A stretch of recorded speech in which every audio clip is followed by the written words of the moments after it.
Good morning, Penny. Morning, Tony. And everybody. We both say good morning. Yes. Penny, it's kind of you to invite us to your lovely home in deepest Berkshire and allow the cameras in. And I think what we'd like to do for everybody is many thousands of people know you from your leadership programs and how you've changed lives of a lot of leaders, but a lot of people don't know the real Penny. So what we're going to do through the day, if we may, is expose you in the nicest possible way and understand what it is that makes you capable of training leaders. So I think to start off with, if we may, we'll start off at the very beginning and perhaps talk a little bit about your very early childhood, your recollections of your very young years. How did the life of Penny start?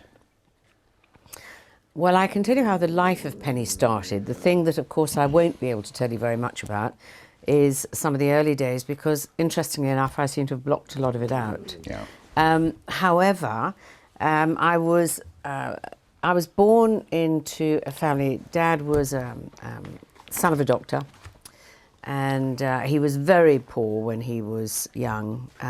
They were a very, very, poor family. Yeah. So much so that when he first started work, he could only afford to ride his motor scooter something like 5 miles to the station 2 days a week, and had to walk the rest of the time because he couldn't afford the fuel. Yeah. It was tight. Plus, he'd been quite poorly as a child. But he was an amazing man, and very shy, very reserved, and yet incredibly successful. So he became very successful in the city, and when he died, he left 40.5 million to charity anonymously, which was a heck of a lot of money. I obviously didn't realise quite how much until I was much older. My mother, I really didn't know when I was young at all. She ran off when I was a few months old with another man. And that was a saga in itself. So I don't remember her at all from when I was young. Dad did then meet somebody when I was about 4, and he got married again. And my stepmother was lovely. I adored her. She was lovely. She wasn't particularly easy at times, and she and I had a few run-ins when I was growing up, but she was lovely. And I suppose to me she was my mother. So yeah. I didn't actually meet my mother till I was 18. So when you look back, was your stepmother really effectively your role model? Was she kind of your primary carer, the one who sort of taught you about attachment and relationships with people? Or did you have a closeness that was close but distant with your father? I adored Dad, but he was never around a lot of the time. He did work silly hours, but he was very special. I loved my time with him. Some of the things that I remember is if he bought a new car, which he did periodically, and of course as he made more money the cars got bigger and faster. Yeah. And I can remember he'd feel the need to go out and test it. Test its speed. How quickly can I get from 0 to 80? How many seconds? And I always used to go with him, and sitting with him in the car feeling very special when I timed it. That's one of the things that I remember very clearly. It was really special. Yeah, yeah. But interestingly enough, again, I think partly because of their lifestyle, I had a nanny. So did I spend as much time with my parents as I would like to have done? I don't think I did. But it's really interesting. I almost have blocked out. I remember actually very little of my childhood. Do you think you're blocking out the bits that the mind chooses not to remember? Is it selective blocking because some of it's too painful? I think so. It was interesting. I had an elder brother and sister, but they were a lot older. Well, it seemed like a lot older than me. They were 6 and 7 years older than me, and they were very close. And they used to play, I think, quite a lot of tricks on me when I was young. We're all going to go out together, but Pen, could you just go and get this for us before we go? And of course, by the time I came back, they'd gone. So it felt like being an only child. And some of the challenges around that time were Mummy was very fussy about how things were done in the house. And she was quite selective about the friends I chose, quite judgmental. So if I'm completely honest, most of my friends didn't come round to the house. Did you feel that you were being controlled? I did, except when Mummy was away, and it was Nanny. She was Was she a bit of a great. pushover? She was lovely. But I think a lot of my friends were nervous of Mummy. She was a stunningly beautiful woman. She was one of London's top models. So she was seriously beautiful, very calm, very elegant, and all of these things. And I think she scared the shit out of most of the kids who came round. So very rarely did I have children round to my house. And the only way to describe it is when they did come, it was really quite formal, which wasn't really my style. I got sent to a boarding school very young. I got sent to school at the age of 7. Yeah. It was Godstow. God, I hated it. Hated it. Why? Being away from the family, or just the whole regime of the school? Not fitting in, perhaps? I really find that quite a difficult question to answer. I do remember, and it obviously had an impact, I still remember this girl's name. I remember being bullied by this girl. Interestingly enough, her name was Penelope, same as mine. Penelope Nettle, I still remember it to this day. If you're watching, Penelope. And I hated it. I think it was the regime, the rules, the regulations, the feeling that there wasn't freedom, bloody dormitories at night, which I hated. I really didn't fit in, I didn't settle. Do you think that the sort of quiet strength of your father and this sort of modelled style and elegance of your mother, do you think that made you feel that you had the right to be independent? Did you find that you rebelled more easily because you came from strong, independent parents? Tony, I have no idea. I really don't know. I just know that it was not something I enjoyed at all. I don't know how I felt, really. I just think I felt out of kilter with everybody almost. I think I always felt I don't know, it's really hard to describe, but I didn't feel good about me, and I didn't feel that I fitted in, and I don't think I knew why. No. But as always, what I'm trying to do is sort of build up a picture of the Penny that has become the leadership trainer today. Can you go back to those school days and remember how you felt about being bullied? I mention this because a lot of people, when you say leadership, think somebody who's going to tell them what to do and be stern and forceful. But in those early days, you were bullied, which is horrible. And can you remember how you felt, and how, more importantly, how you dealt with it? I think what I felt was a huge fear of authority. A huge fear of people who were older, bigger, wiser than me. So I would avoid confrontation.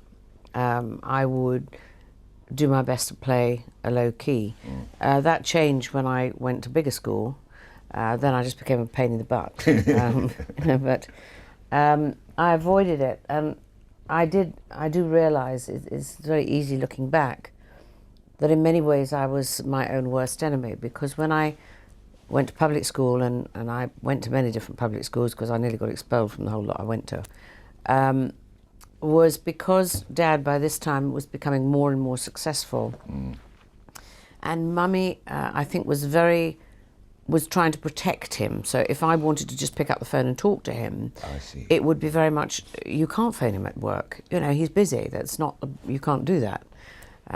He needs to be able to get on. He doesn't want to be distracted. So it was as though just being able to get to Dad and talk to him was very difficult. But they were really only interested in, did I get good results on work? Work, French, English, geography, history, whatever it happened to be. Now, I was naturally very good at some other things. I was naturally good at sport. I was captain of lacrosse, my house team. I was captain of swimming. I enjoyed it enormously. I was also very good at drama, acting, so I was in plays and things. Do you know, I can't remember my parents ever coming down to see me in a play, ever. Did that make you feel isolated? I hated it. They didn't come down to those things that were important to me, and so being the typical rebel that I'm inclined to be, I said, you're not interested in that, so I won't work. Yes. So I didn't work, so I was my own worst enemy. So even though I probably had a reasonable brain, I chose not to use it.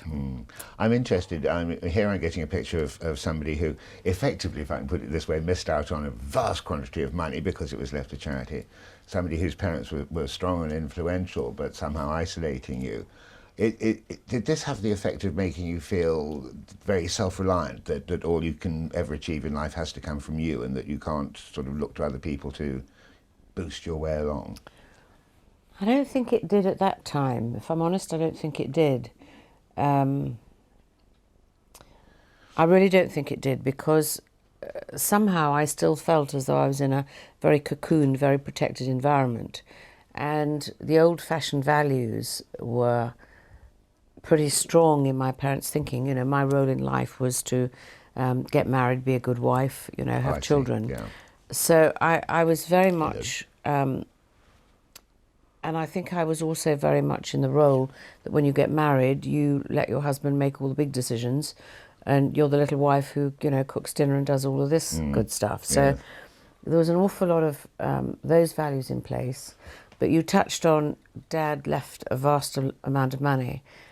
Do you know, I can honestly say that I never resented that.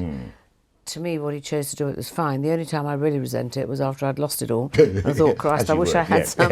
I wish I had some now. I could do with a little. Have you ever of that. wondered how it would have changed your life? In fact, he'd left it all to you. Would you have become just the sort of little rich girl and maybe underachieved, not fulfilled your this potential, perhaps your own expectations of yourself? I don't think it would have changed anything, except my ex-husbands would have had more money. Yes. I think I'd have gone through it in exactly the same way, ended up handing it over to them in exactly the same way. That wasn't what needed to change. They'd have just had more of it, or we'd have had a bigger house and lost more. I might have been lucky and held on to some, but I'm not sure that I had the knowledge or the wisdom to know how to handle it. You know, you really need to recognise how deeply ingrained it was in me that when you get married, it's your husband who almost makes the financial decisions, does these things. I don't think I understood the value of money at all. And so I really don't think it would have been made any difference. No. Just briefly going back to school before we move on, you have mentioned several activities, lacrosse and drama, of course, which, although you could be a diva, but mainly I think are very much team games. Were you a good team player, or did you naturally emerge, for instance, to be captain and leader, or were you fairly good at being part of the team and enjoying that involvement?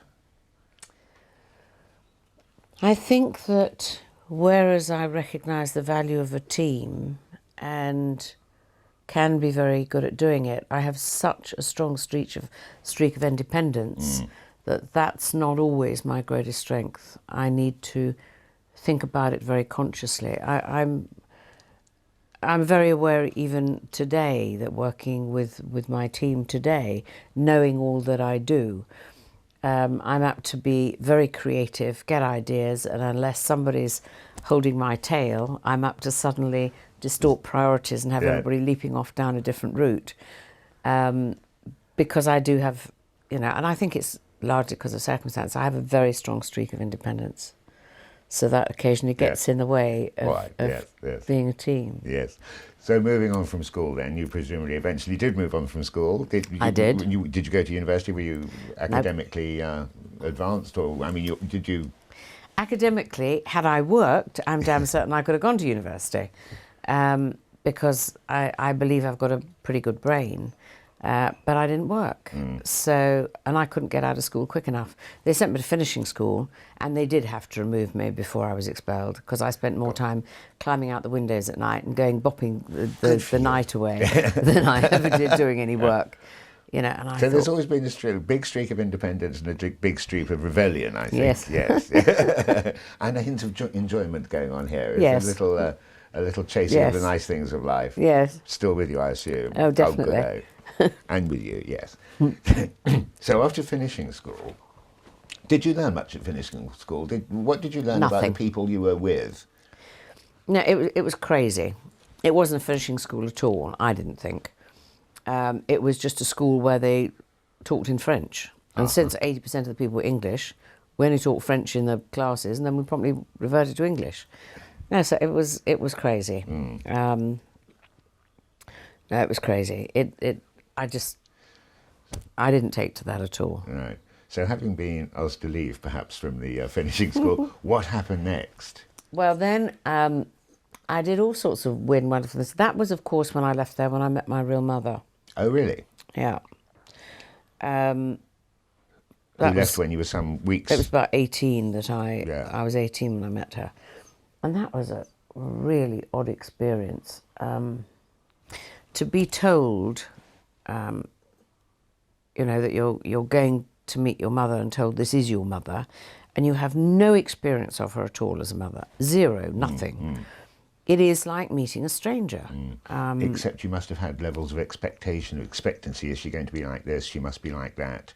Did in your childhood, with not knowing her, had you built a mental picture of her? Never thought about No? her. No. You So need she to was remember, I neither was so young. I was months old. Yes. So no, I didn't even think about her. No.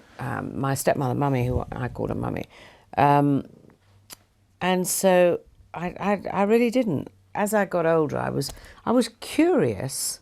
Did I feel a real need to meet her? Probably not. But I think Dad and Mummy, I was being such a pain. I was made a ward of court at one point because I was such a nightmare. And did some pretty stupid things. And I think that they thought it would be a relief for me to go see if my mother could cope with me. And I went to meet her at this flat in London, and I found her, and I don't know the words to use, artificially charming. Superficial.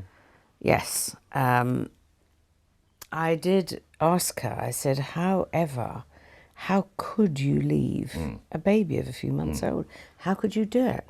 And she said something, and I didn't realise how badly this impacted me later. She said, Penny, when you really fall in love with somebody, you will realise that your love for your man will always be greater than your love for your children. Unusual thing for a mother to say. Unusual and absolute bollocks, frankly. Unusual to bollocks, yes, absolutely. Having had 6 children, there's no way under heaven and earth I would ever leave my children. Not for anybody. Hello, sweetheart. Not for anybody would I. I Not just even wouldn't the even doggies? consider. No, I know. No. Well, of course, that's a different story. Leave my dogs? Never. Never, quite right, too. So, what happened with your mother then? I mean, what I'm interested in is that we've followed the story now, and a sense of this way of cause and effect of people being responsible for their actions, you being responsible for yours, your mother being especially responsible for hers, and in doing what is very unusual in leaving a baby. Was this the sort of beginnings of realising that actually people are responsible for their own destinies, that you can shape those? That not yet? I wasn't even close, because I then proceeded to make a complete balls up of my life one way and another.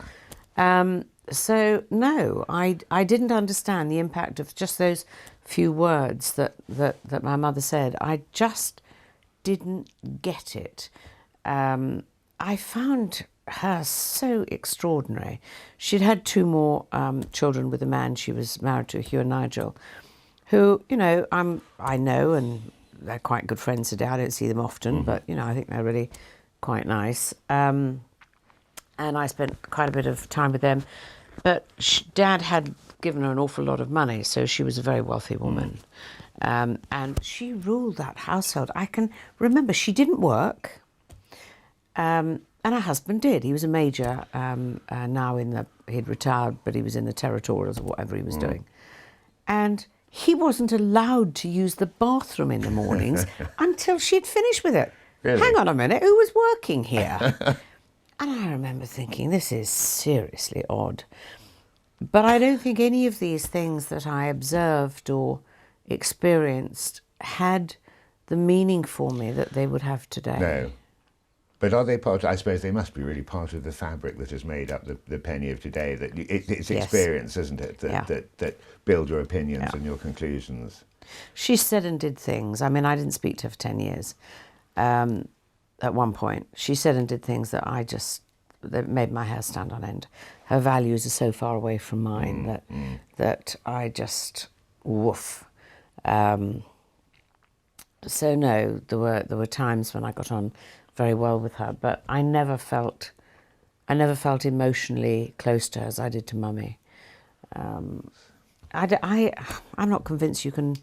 For me personally, I'm not convinced you can build a relationship like that. No. Because you judge them differently. And again, judge is the wrong word, but you you ask yourself, am I really comfortable with this, who this person is? Well, I suppose after such a strange, you have to ask yourself: is there a relationship to be built? I mean, your mother left when you were so very young, and then you see this person who is claiming that she is your mother, but in every essence isn't.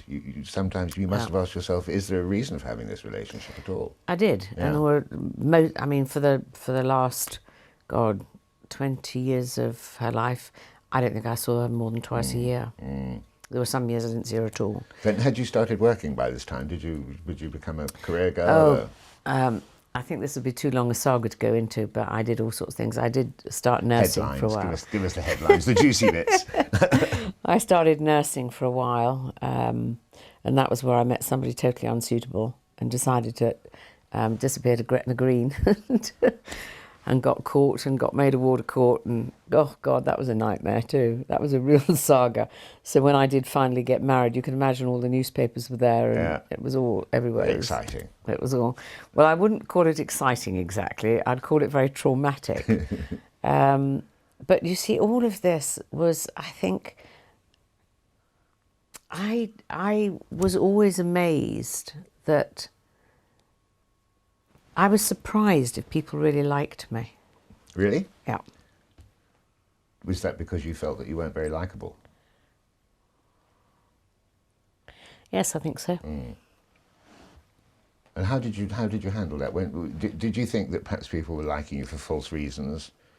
Did you think that they saw something in you that you didn't, perhaps, that would cause you self-doubt? I don't know. It's really interesting. And it's kind of difficult to say this in front of a camera, but I can remember my half-brother saying to me, oh, God, 10 years ago, somebody said, what was Penny like when she was younger? And he said she was amazing and she was dangerously beautiful. And I was absolutely gobsmacked. I'd never even considered that I was reasonable looking. And I was surprised people like me. And I don't know why. I just didn't expect them to. I felt I had to buy them, or I felt I had to do things for them to like me. Did you find that you used techniques, I mean, perhaps your looks or your humour, or buying people? Is this sort of way of hiding behind a mask? Did you find that you were trying to hide from the real you? I didn't know. Did you know who the real you was at all? No. I was so busy trying to please everybody else and be what they wanted me to be. I hadn't got a clue. When did that veil begin to lift? When did you start realising, actually, there is a person in me? Because I know it's quite difficult to accept who you are and say, this is me world, that's kind of all you get.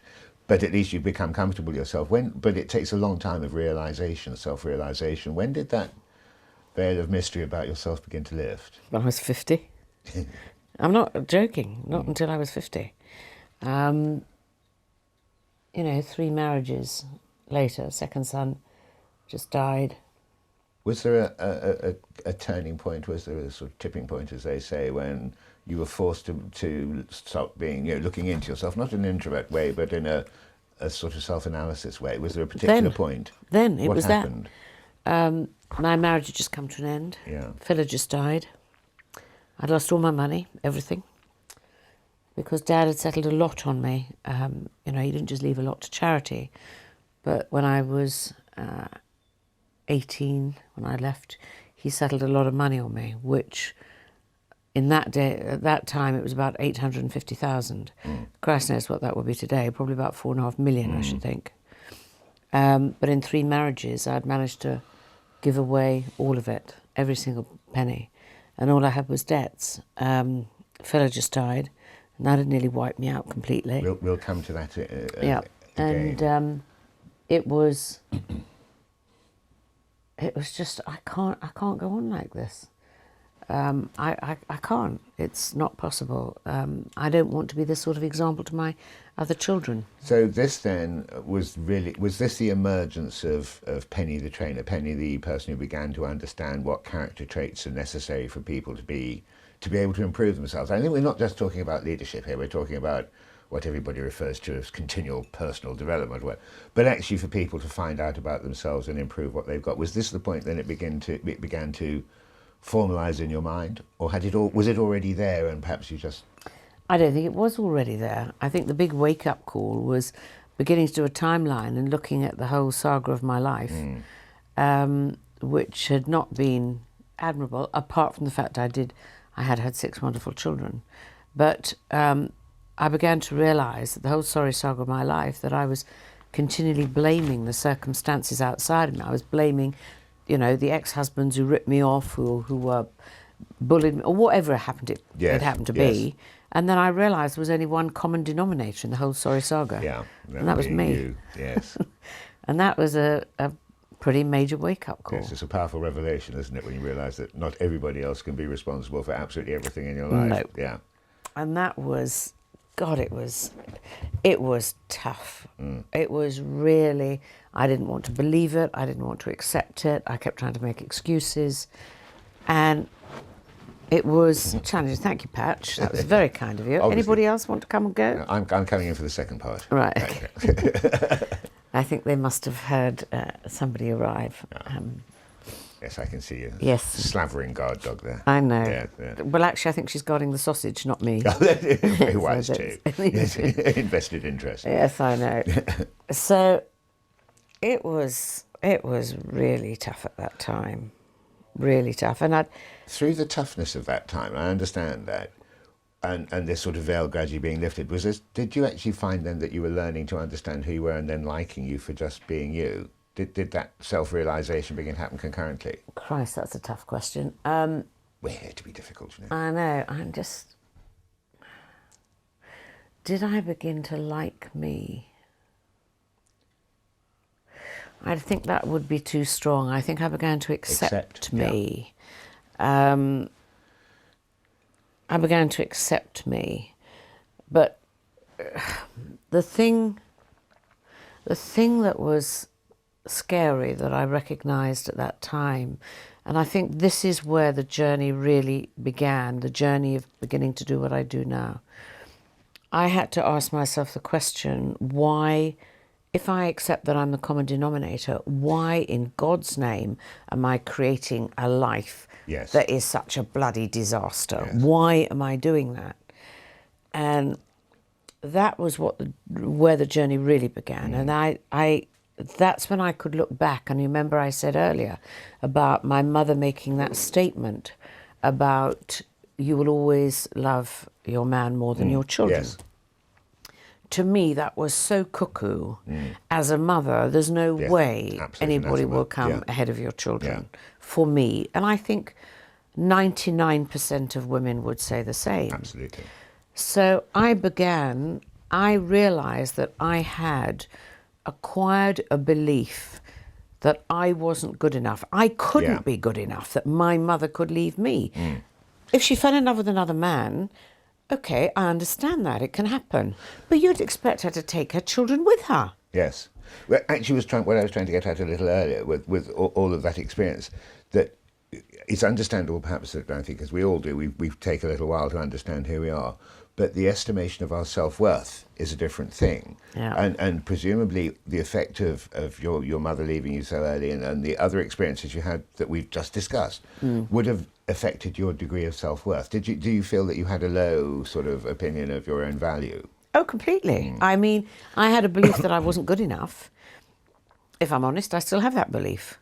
But I can deal with it now. And it's weakened its hold.